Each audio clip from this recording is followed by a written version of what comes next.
La invitada de hoy es Yamila Ribeiro. Ella es filósofa y escritora, profesora del Departamento de Periodismo de la Pontificia Universidad Católica de San Pablo, columnista del diario Folha de San Pablo, integrante de la Academia Paulista de Letras, recibió varios premios nacionales e internacionales, fue considerada por la BBC como una de las 100 mujeres más influyentes del mundo. Publicó, entre otros, los libros Lugar de Enunciación, ¿Quién le teme al feminismo negro?, Pequeño manual antirracista y Cartas para mi abuela. Estos dos últimos se van a presentar mañana en la Feria de Editores a las 19:30 en el complejo Art Media en Corrientes 6271. Estamos saludando a nuestra invitada Yamila. Bienvenida. Gracias. Y bienvenida a la República Argentina y a esta edición. Recién poníamos un informe al aire, ¿no? La justicia comenzó, por suerte, a dar algunas respuestas ante tantas preguntas, sobre todo autores materiales del asesinato. Sí. Lo que aún resta, y la justicia debe dar explicaciones, no solo a Brasil, sino al mundo, de los autores intelectuales. Sí. Me parece que este es el punto central para esta primera pregunta y nos gustaría tener tu respuesta. ¿Cuál es tu visión, enfocándonos en los autores intelectuales? ¿Quién la mandó a matar? Sí. Bueno, no hablo español, así tentaré comunicarme en portuñol. Perfecto.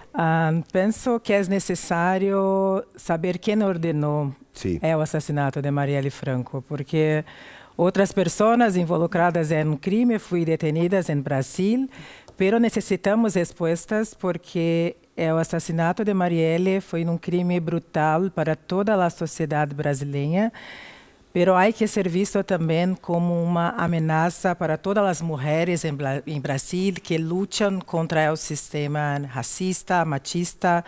Marielle era uma mulher extremadamente combativa e importante para nós outras mulheres negras. Então, necessitamos respostas. Estamos seguindo as investigações em Brasil e queremos saber quem ordenou este assassinato tão brutal e necessitamos que estas pessoas sejam detenidas e necessitamos que, como mulheres negras, tenhamos esta respuesta. Yamila, gracias por venir. Un poco vos decías esto de lo que representaba Marielle, ¿no? También como mujer feminista negra.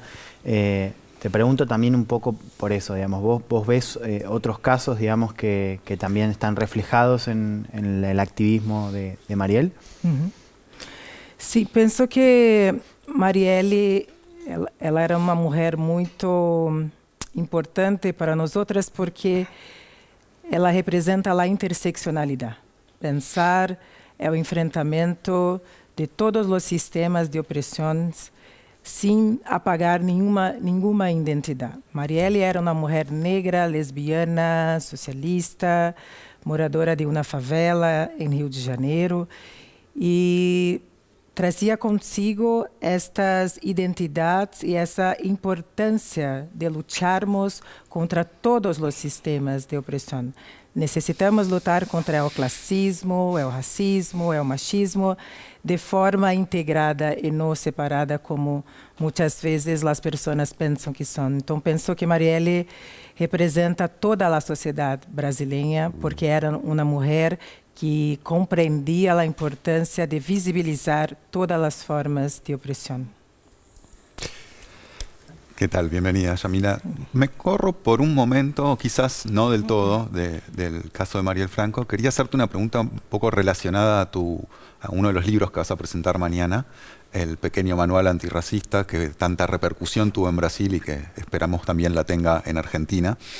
Para preguntarte sobre algo que creo que a nosotros nos interroga aquí desde Argentina, referido al bolsonarismo o a lo que representa el bolsonarismo. Nosotros tenemos mucha información y nos llega mucha información en torno a la figura de Bolsonaro, por supuesto, su presidencia, sus declaraciones, su figura, pero creo que sabemos menos sobre las bases sociales del bolsonarismo y nos ha impresionado mucho en las dos elecciones, pero sobre todo en la última, esta capacidad de movilización que tiene el bolsonarismo.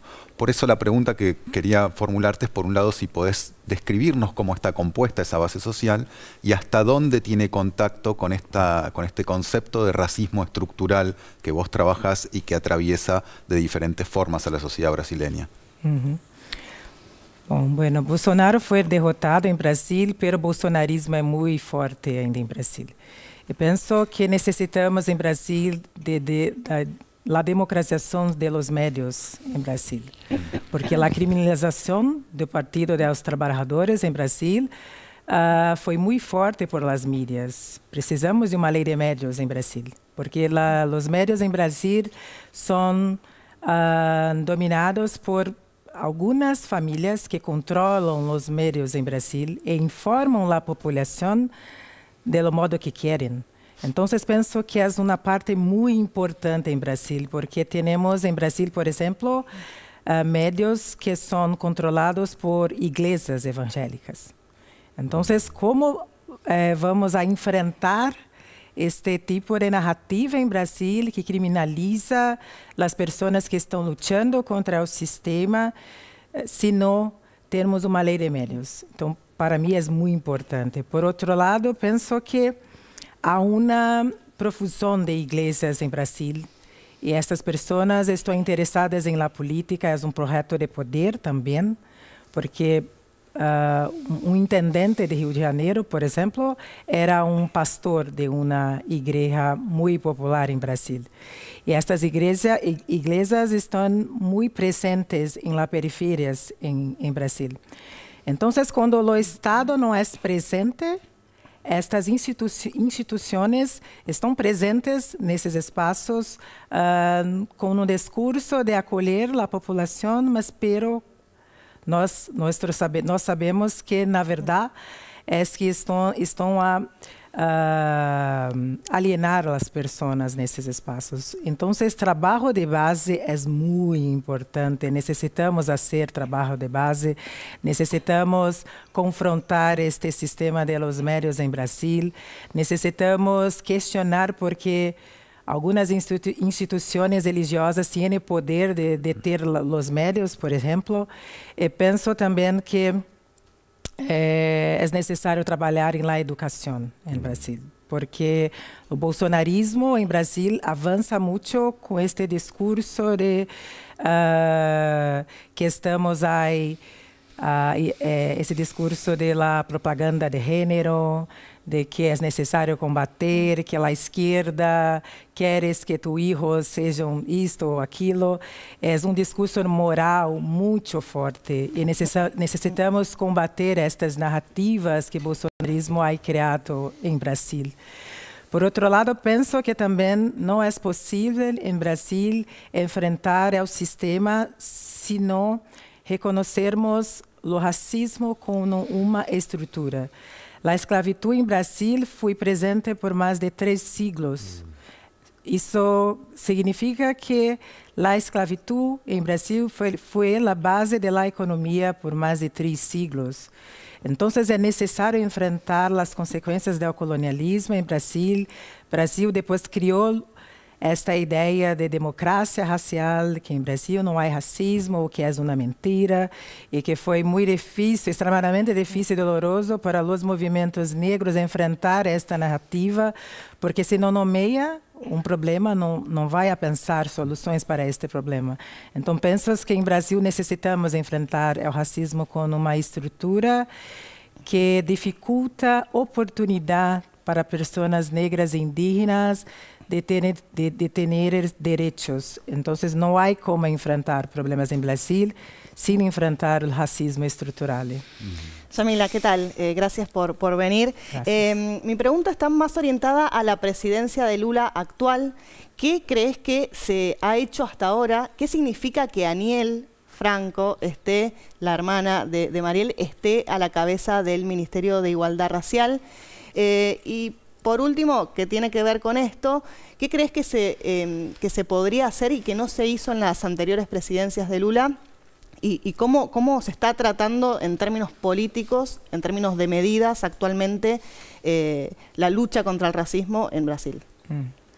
Sí, apoyamos a Lula, sin embargo, e penso que é muito importante quando Aniele Franco está na política, assim como outras mulheres que são ministras hoje em Brasil. Sin embargo, a representatividade é muito importante. Pero penso também que é necessário enfrentar a estrutura política, porque não basta solamente ter mulheres nestes lugares se não cambiarmos a forma de fazer política. Por outro lado, em el Congresso Nacional, a maioria de los diputados são de direita. Então, Lula tem que negociar todo o tempo com estas pessoas e é muito difícil promover cambios nesta estrutura. Então, claro, apoiamos a Lula, é muito importante que Lula seja o presidente mais uma vez em Brasil. Por outro lado, é necessário continuar pressionando, penso eu, como ativistas, para que, de fato, tenhamos cambios que vão afetar as populações negras e as mulheres em Brasil. Em Brasil é um país muito violento para as mulheres, é o quinto país do mundo em assassinato de mulheres e necessitamos de mais políticas públicas neste sentido. O primeiro governo Lula, sin embargo, foi muito importante para as pessoas negras em Brasil, sobretudo quando falamos de políticas educacionais. Sou fruto das políticas educacionais do governo Lula. Sou a primeira de minha família a ir à universidade. Então, claro, sabemos que o governo Lula foi muito importante, mas agora é outro contexto, contexto depois de Bolsonaro. Então, Bolsonaro representou a destruição de muitas políticas públicas e Lula teve que fazer muitos acordos para voltar ao poder. Então, claro, é importante que tenhamos estas pessoas, mas é importante também cambiar a estrutura política. Bien, Yamila, estamos prestando atención a lo que estás diciendo. Me detengo en un punto y me gustaría una respuesta lo más rápida que puedas. Cuando pediste por una ley de medios en Brasil, es un dato que me gustaría profundizar por algunos minutos. ¿Hay algún proyecto que se está elaborando para presentarle al propio Lula da Silva como futura ley de medios en el país vecino? Não há projeto estruturado, pero Lula estava a dizer sobre esta importância. É claro que os médios atacaram Lula quando Lula iniciou esta conversa em Brasil. Pero penso que é necessário que os movimentos sociais estruturem uma proposta neste sentido, porque é muito difícil combater estas narrativas quando os médios estão concentrados no poder daqueles que têm o poder financeiro em Brasil. Então, sou professora na Universidade Católica e ensino sobre jornalismo contra-hegemônico e a importância da democratização dos médios, porque não há outro caminho, penso eu, para enfrentar, combater estas narrativas. Mas Lula, quando decide falar sobre estes assuntos em Brasil, claro que os médios colocam a sociedade contra esta proposta. Yamila, te queremos agradecer esta visita a Televisión Pública Noticias Internacional. Mañana vas a estar presentando justamente este libro que allí tenés en nuestro escritorio. Allí está el libro de Yamila, la presentación mañana, el agradecimiento por esta visita a la República Argentina y a esta edición de Noticias. Muchas gracias.